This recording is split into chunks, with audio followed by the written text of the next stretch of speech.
नमस्कार मंडळी.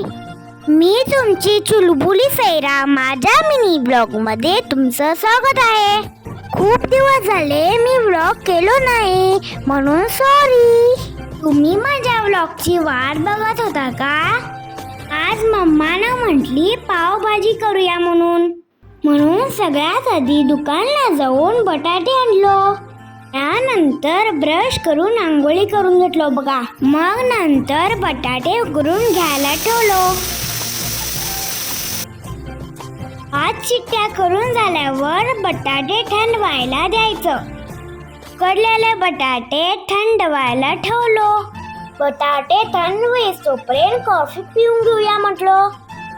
कॉफी पिऊन झाल्यावर बटाटे सोलायला घेतलो. कांदा पण चिरायचा होता म्हणून कांदा पण चिरून घेतलो. हाताने चॉपरनी रडत कांदा चिरायला लागतंय.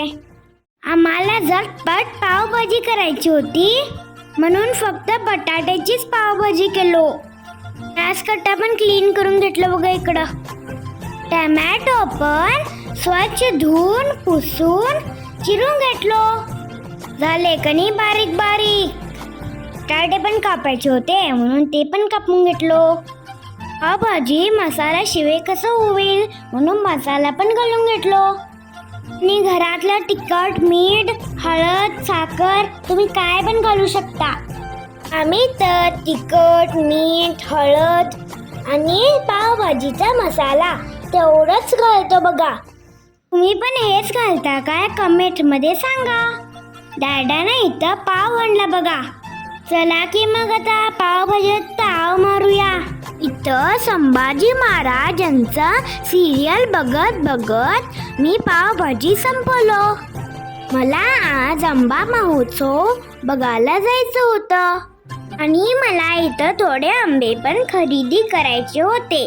चला तर बघूया तिथं कोणकोणते आंबे आलेत. तर किती प्रकारचे आंबे आहेत बघा. त्यातली अर्धी तर मला नावच माहित नाहीत.